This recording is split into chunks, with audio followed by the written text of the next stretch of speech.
Hi everyone, we're going to talk about getting started on writing a research proposal. Hopefully you've started to consider different topics that interest you and have begun looking through the literature to find articles. And I do want to talk briefly about performing a literature review before digging into a proposal. Again, before we start writing, we always need to do reading. And so I encourage you not to get pen to paper too quickly in the process. However, I also understand that we only have 4 weeks to write this proposal. So you can start jotting down ideas and sort of the outline of what your narrative will be. I don't recommend getting too far along until you've found the articles that are going to form your literature review and narrow it down to a specific research question. So again, as you're considering different topics, you're going to want to make sure that you have the resources, you have access to participants, and that you would actually be able to conduct the study.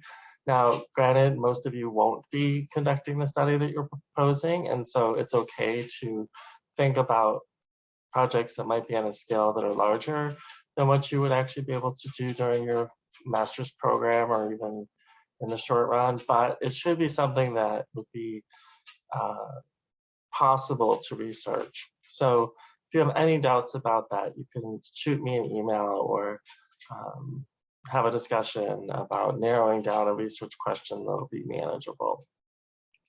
So when considering a research question, you should also address the question of whether it's going to add something to the current knowledge base. It's tempting to want to, especially early, answer all kinds of questions, and you'll find after doing some reading that there are some kind of important questions left out there. Usually you'll find these at the conclusions of papers, some sort of theme within the literature that's saying this is a question that still needs to be addressed. They may even suggest certain methodologies that would be most appropriate for addressing that question. You also want to pick a topic that's going to be of interest to others within your field, within your concentration, especially if you're writing a proposal to get funding, you have to kind of sell it a little bit. That's kind of unfortunately the way the world works. And so you need to start to think about how would you make this interesting to others, even among those who aren't as familiar with the topic that you're interested in. So you have to bring a little bit of passion to your writing, especially in a proposal, whereas in a scientific paper, you would tend to use a tone that's less engaging in terms of trying to win over your audience.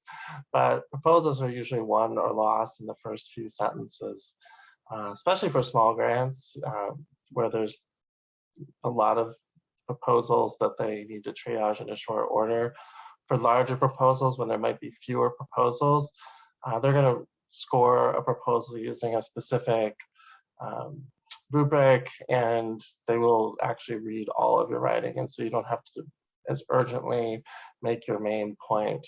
But I do hope some of you will consider writing proposals, whether it's for research or writing a research grant. As I mentioned last time, it's something I really enjoy doing. It's a way to get some resources to a community or to an organization that you feel passionate about, and there's a lot of little grants out there, and that's a great place to start. And the other question, will this advance your goals? Will this put you in a position to either investigate it further or to put it on your resume that you have some experience with this topic? And it would be wonderful, of course, if some of you could publish, whether it's at the American Public Health Association conference or something regional. I know travel isn't as easy as it could be right now, and also in terms of with other obligations. So if you can think about something that's more local or regional, those are great experiences. And also with that idea of proposing at some kind of conference or having an abstract presented, that's often a valuable place to get additional feedback to help refine a question before moving to something like a full study or something that might be published in a manuscript. So I like to have them throw tomatoes, so to speak, at my work in those kinds of settings before going to a larger scale. Because it can sometimes be hard to get valuable feedback from a general audience as opposed to a mentor or someone closer to you who may be more passionate about the topic. So as you conduct your broad literature review, this is not the literature review that you would write up in the paper necessarily, but it really provides a framework for doing the research and why it's important. You're going to want to share the results of other studies, provide some comparison among the results. Some may have what are considered null findings, that there's no association between some variable and some outcome. Others may find opposite findings, especially for topics that are new and haven't had many studies done, or there's kind of preliminary investigations on smaller scales. There may not be a lot of consistency, and that's a question in itself. Why is there these kind of wildly different estimates that are coming about from different study designs or different populations? And so the purpose ultimately of a literature review is to put your research into some kind of context. You want to show you know your stuff, that you've done your due diligence in reading the literature, but also where does this fit within the body of scientific writing, within our knowledge base, and ideally in our field also in terms of public health practice or medical practice. So the structure for a literature review is going to be fairly similar, regardless of whether you do a quantitative study, a qualitative study, or a mixed method approach. In both cases, or all cases, you're providing direction for the research questions and hypotheses. And we always go in an introduction from more general to more specific. So as you're starting to set up your research questions, you may start with the burden of disease or a broader statement about the issue that you're dealing with. And then when we start to get closer to a question, that's where we address the problem of our research in particular. So when we use this expression, introduce a problem, it's not just that, poverty is a problem or increasing violence is a problem. Problem is more of a nuanced question, something that you want to research and you could develop hypotheses around. So a problem statement would be that in the case of something like violence, that increases in violence are related to increased unemployment and also mental health challenges that are arising during COVID. I mean, that would be a hypothesis. So as opposed to saying this sort of general problem that you may see on the news or something like that, a problem is, what's driving that? What's some sort of prediction or what's some sort of theory about what's driving some increase in a disease or some causal factor that might need to be addressed, or whatever topic you're interested in. Okay, so a problem statement is getting very close to our final hypothesis. In a quantitative study and a qualitative study, you want to introduce any kind of theory that you're invoking for your research proposal or some sort of framework for understanding the different concepts that you'll be including. This could include a formal articulation of the relationships, or it could be strictly narrative.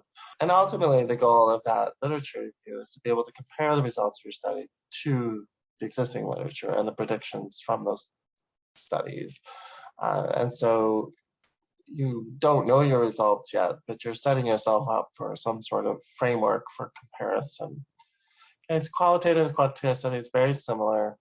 And in a qualitative study, you might not be as precise about the direction that the study will take, especially if you're doing something that's more participant observation or community-based participatory research, where you have kind of a working theory or working hypothesis and you allow for the emergence of new theories.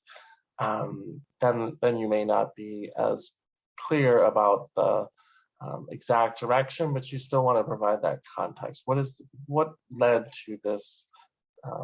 Your thoughts on this, and what's leading to you do this research, what's justifying it. Okay, and so mixed methods will again incorporate a little bit of both. So as you start to draft a proposal, you want to think about the major points that will be addressed in the proposal. You could write these down in list format and kind of like a brainstorming session, or you could organize it more like an outline and the different sections that you would introduce these major points.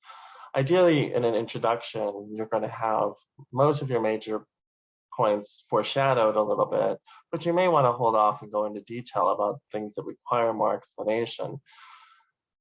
How will these major points be conveyed in a coherent study? Especially as you start to write up a study in terms of the method section, the introduction, the results. It's easy to start working on different sections, what the structure will be, and making sure that you're going to have a good flow to your paper. And again, an outline can be very helpful for that, or just mapping out where you're going to put those elements. I do know some researchers who will write a shell table for all the tables. I do recommend that. It makes it a lot easier to see where your research is going. How are you going to measure certain constructs? How are you going to run your analysis? So at a minimum, I think it's important to think about what is that table 1 going to look like? What is that table 2 going to look like in a paper? And if it's not a quantitative study, how are you going to present your main findings in the study? But also, what are your major points in terms of an argument that you're stating? And finally, what are those core arguments that you're going to advance in the proposal? And depending on the type of study you're doing, you may have a single core argument or hypothesis. There may be other proposals where you are advancing more advocacy, participatory goals, and so there may be a longer list of core arguments that you wish to make. It really depends on the study, but you want to think about those in advance and how you're going to introduce those to your audience. So here's a list of questions that everyone should ask as they write a proposal. What do your readers need to better understand the topic? You can assume that a reviewer and part of your audience has some knowledge, but you also need to assume that there are those who have no prior exposure to that topic, or at least the way in which you're addressing the topic, or maybe just the methodology that you're using. So what do your readers need to know to better understand how you're going to go about your research, but also the topic? You're also going to want to discuss what you propose to study. Be very clear in this case that you are not trying to take on the entire problem. What is it you are specifically going to do, or you and your colleagues specifically going to do? What is the study population, the setting? Who are the participants from which you will draw a sample for your study? And even in qualitative studies, we will be taking a sample from a population. It may not be representative. It may be based on a key group of stakeholders within a population. It may be the people that you'll interview in a qualitative study, but you should be able to identify where you're going to gain access to participants in your study. You're going to have a section on measurement and methods to collect data. That, again, often starts with thinking about your overall study design, but then what are those specific methods? Will you use surveys? Will you use focus groups? Will you use interviews?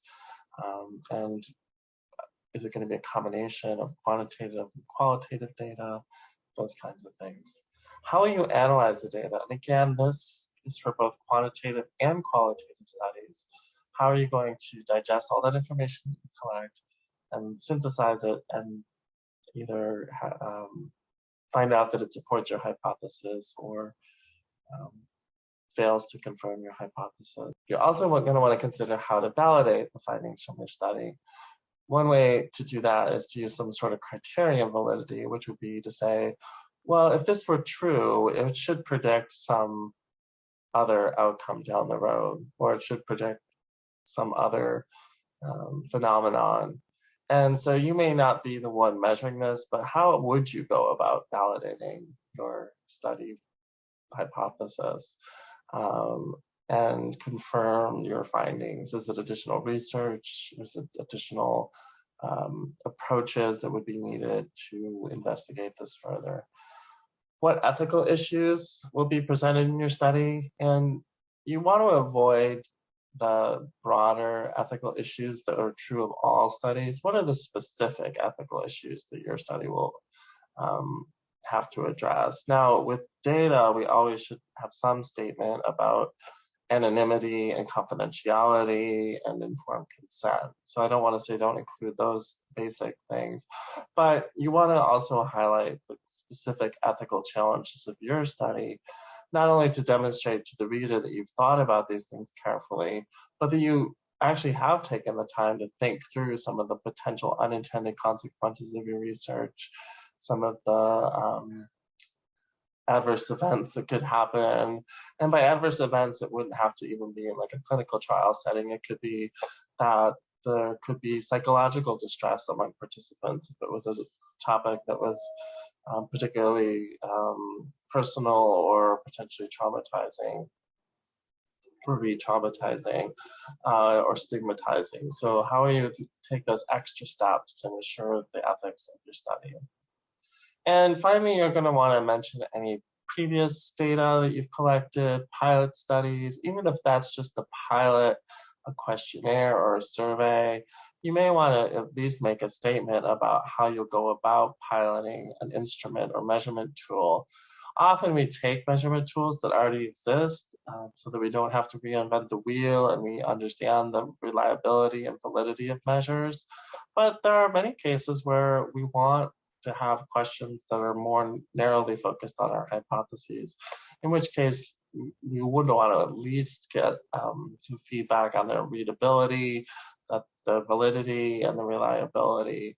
And you won't actually perform that function for this proposal, but you want to talk about how you might go about doing that with any new measurement tools.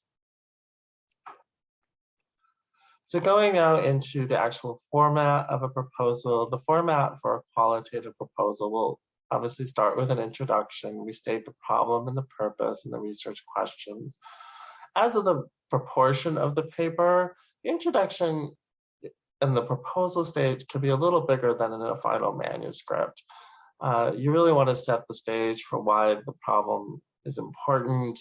The literature review is going to be a little more extensive to, again, make it clear what it is that you're studying, but also that there are indeed gaps in our knowledge base. So an introduction and a final draft of a paper could be relatively small. It could be anywhere from a fifth to a quarter of the paper. And then you're going to want to have your procedures and your methods. What are some of the philosophical assumptions about your qualitative research? What is your qualitative design? Again, being specific, and it could include multiple approaches, but you want to lay those out. You also want to articulate what the role of the researcher is in qualitative research. Just your presence alone can impact a community. And not just on the ethical side, but how will that affect your results? What potential bias would there be for, let's say, participant observation, where behavior around you may change just due to your presence? So what is your role, and what is the role of other people in the community if you're doing community-based research?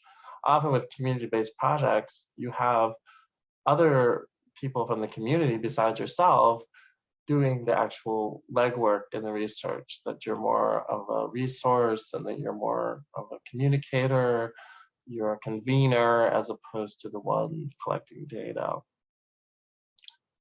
What are your data collection and data analysis procedures? Again, we do data analysis in qualitative proposal. Even if our data looks a little different, it may be more text-based or recordings of narratives. Obviously, we would get consent to make those recordings. But how are we going to then analyze all that information we've collected in a systematic way?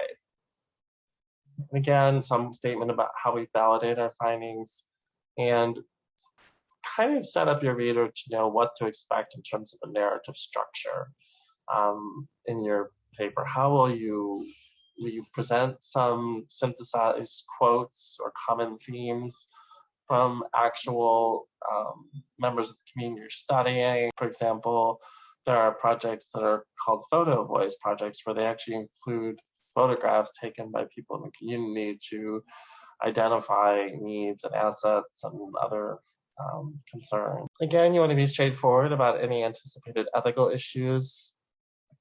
You're going to then also include expected outcomes. This is a little different than your hypothesis. What would result ultimately from your study? How would public health practice benefit? How would clinical practice benefit, depending on what the topic is? So expected outcomes go beyond the hypothesis a little bit in terms of next steps, that this will lead to, future research. This will lead to better understanding, to inform policy, etc. You'll also want to include any references, obviously, and in this course you're required to have multiple references. And then any appendices. It could be copies of interview questionnaires, forms that will be used in observations, a project timeline, proposed budget. You do not have to have all of these components for your proposal. I do recommend having a timeline. What is the scope of work? Over what time period would data be collected? How much time would there be devoted to data analysis? How much time would there be to do the write-up and dissemination of results? Research studies can vary in length from several months to several years, and so having a timeline is really important, and it would be required of a specific funding agency. More often than not, a budget and a timeline are both required.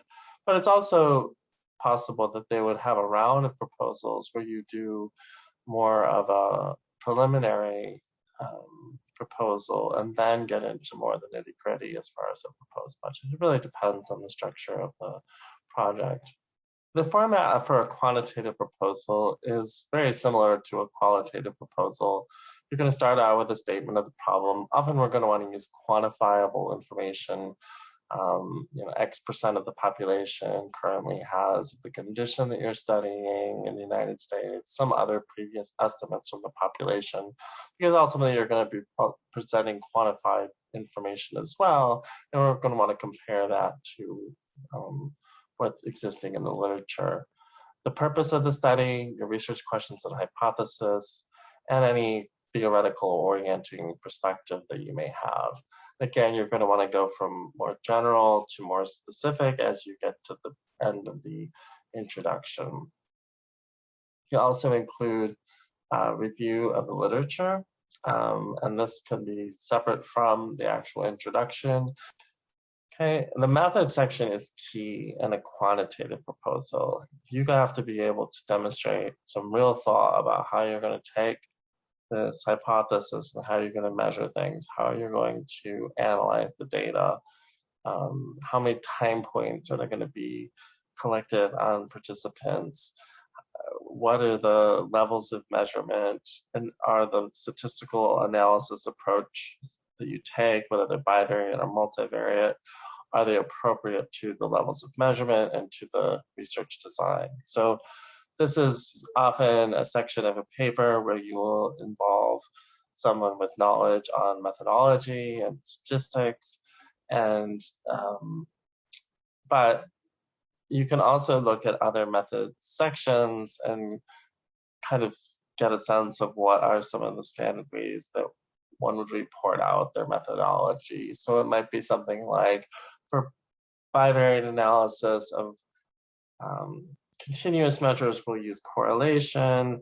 For categorical data, we will use chi-square tests or t-tests and so on, based on your current knowledge of more quantitative or statistical methods. And we don't always have to detail every component of the analysis plan in the proposal. However, you'll want to have that as part of your research plan going into doing a study. And that's another reason why I recommend having shell tables for a quantitative study, where you can imagine how you would do bivariate analysis. You can imagine how you would do multivariate analysis. Maybe that table 2 would be bivariate analysis. Table 3 would be some sort of regression, multivariate model or something like that. What are your figures going to look like? It makes the whole process more seamless from going from data to the finish line, which is always nice. And then, again, we want to foreshadow any specific ethical issues, or at least a statement about what we're going to do about protecting our data and assuring confidentiality, the preliminary data that we have, and the pilot tests of instruments. And you would want to include as appendices instruments, a timeline, and a budget, just like you would in a qualitative study. Again, in the actual proposals that are requested, in funding environments, they may have more specific things that they want you to include in an appendix.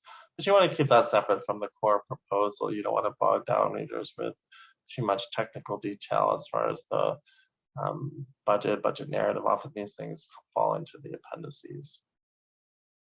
As you can imagine, the approach for a mixed method proposal is just going to combine a lot of the aspects of quantitative and qualitative proposals. So I won't go into any great detail, but especially in the methodology is where you're going to highlight the ways in which your mixed methods approach is going to be a benefit, especially in terms of cross-validating results and anything that's novel about your approach of using different methods. So that's really where the method section is going to be important, and to be really clear about what's going to be done through a qualitative approach and what kind of data is going to be through a more quantitative approach.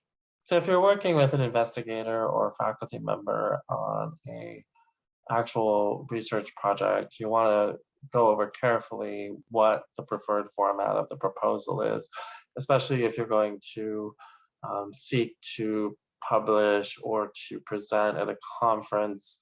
You may want to match that to the expectations of that journal or that conference in advance.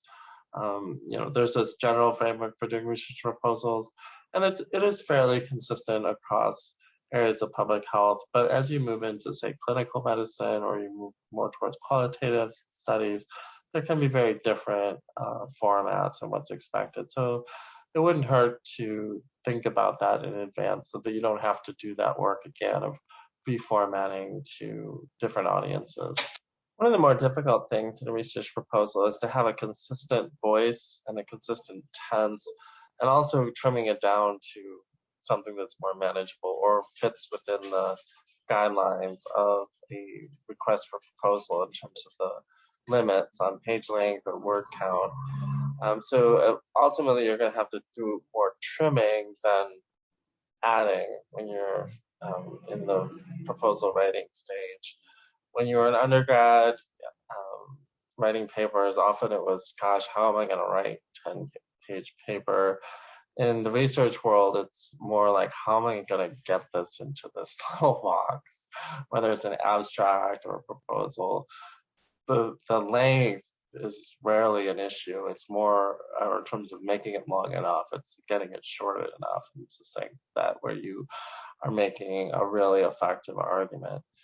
Keeping only the essential words, avoiding using the passive voice, avoiding using too many qualifiers, meaning adjectives, adverbs, or kind of flowery language. Eliminate any kind of cliches or other overused phrases. You don't want to borrow business speak, for example, in a public health proposal. You'll notice that the narratives in research writing haven't really changed that much over the last few decades. There may be new terminology, but the overall tone of research has not really changed much over time. We don't really throw out buzzwords like some other fields.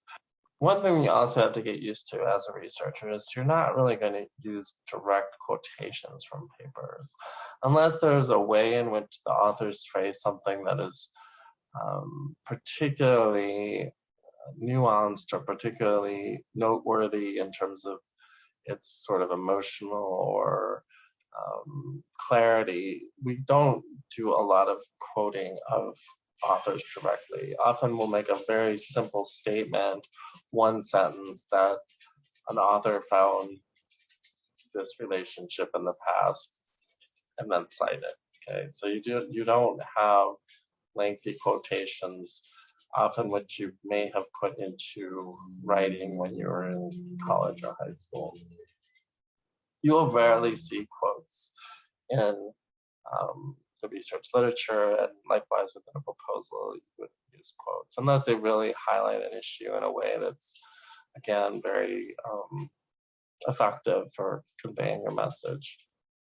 We don't ever use italics or parenthetical comments. They should be standalone sentences. Just move on to another sentence. Sentences can be very short in the context of a proposal.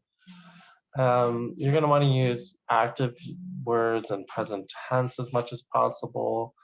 And again, the hardest part of writing a manuscript and writing a proposal is trimming the fat, trimming the excess words, and getting it down to just your core argument. People's patience for reading is less than it used to be, but this has always been true in academic writing, that you have to pare it down to your core arguments. And again, it demonstrates clarity of thinking. And if somebody's going to fund your project, they want to make sure that the author or co-authors have really thought this through carefully, that they're not still in the brainstorming phase, that there's an A and a B and a C, and that follows in a logical order.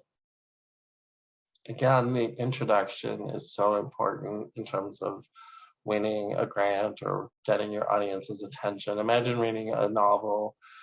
Often within the first several pages, you're developing empathy with a character. You want to create a similar level of interest in your audience for your specific proposal or your paper. Now, when it comes to writing a proposal, it's going to be more important that you get that buy-in than a published paper. So again, you really want to think about what's going to create interest in your topic, especially if it's in a competitive environment. What's going to put that in the yes pile, or is it going to have someone champion that to be funded? You also want to make sure that you're connecting with the appropriate audience. If this is a grassroots funded organization that you're writing a proposal for, you shouldn't write in an overly scientific tone.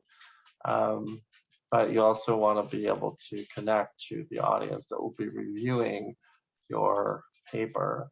One of the ways in which mentors can be an asset to a research project is that they've been around a while and they kind of know who the players are within a funding environment, and they know from previous experience what has been a winning proposal and what is not. And so use that advice as it's given to you. It can really help you in your career as far as actually getting to do the work that you want to do. I want to emphasize again that the research problem is also kind of the core of the paper. What is it that you're going to be contributing this novel? Whether it's novel in terms of methodology or novel in terms of the topic. Why do we need this study to occur? Where does it come from? It can be from personal experience. We may have had an eye-opening experience in our professional setting. We may have had a family member or a colleague who experienced something within the healthcare system. It's kind of nebulous sometimes where research topics come from, but do trust some of that more intuitive knowledge that kind of is going to help motivate a more systematic approach. It could come from a debate in literature. This might be very clear once you've done your literature review.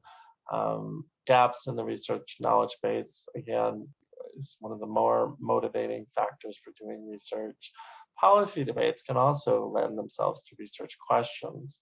Right now, we're facing all kinds of policy level decisions, whether it's about policing or whether it's about um, vaccinations or other things. And sometimes research can help guide those kinds of decision makings. There's a lot of things that are novel about emerging public health threats. And so debate is going to happen. And so how can we provide research that's scientific and rigorous that can also help make decisions in policy settings? And then we can also think about that bigger problem in society at large that goes beyond just our topic, and that can lend itself to specific questions. I realize it's not always easy to come up with a research question. It can be really intimidating the first time, but there's probably something in your own experience or things that you've read about that you really would like to know something more about. So trust that instinct. When writing an abstract for a study, there's some debate as to whether you write it last or first. I'm in the camp that it should be written last, that you've completed your project and the abstract simply summarizes your information. There are others who suggest that you have an abstract already written or pre-populated with the way in which you're going to structure your argument. I think a combination of those approaches is ultimately ideal, where you at least have an outline for an abstract, introduction, methods, conclusions. But obviously you won't know your results until later. So because an abstract tends to be relatively small and relatively few words, you're not getting too far ahead in the game by completing an abstract in advance. And technically speaking, an abstract is again abstracted from the larger body of the research. But in the context of a proposal for a study, it's a nice way to kind of do that elevator pitch version of your overall proposal. And so, like an introduction is important, an abstract can also be important. You can think of it as almost like a letter of inquiry when you're writing a proposal where you're trying to make your main points. So in the context of a proposal, abstracts can be written in advance, and it may help guide writing the paper. And as you do your literature review, you're encountering abstracts. When you search in PubMed, the first thing that pops up is going to be an abstract. And normally it's somewhere between 250 and 500 words. And so writing an abstract is kind of an art where you're able to summarize a much larger manuscript in a few words. But you probably are going to end up selecting articles based on what's in the abstract. And so obviously it's an important piece of a paper in terms of getting interest in your topic. Okay. And so in overall conveying the significance of the study for your audience, you'll want to have 3 to 4 reasons that it adds knowledge to scholarly literature, and or it helps improve practice, and or it'll improve policy. Okay, and then end your statement with the purpose of the study. You're going to want to have those 3 or 4 crisp statements about what all this effort is going to lead to. What is the funding going to lead to? What is all that research work going to lead to?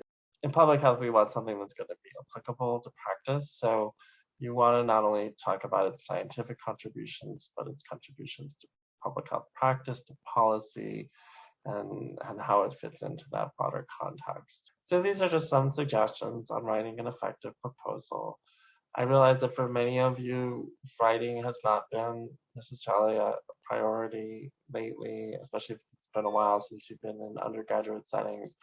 We're all using technology a lot more to communicate, and so writing may seem less relevant than ever, but actually to be an effective writer is still really an important part of being a public health practitioner. It's how you win grants, it's how you get things published, it's how you get things done.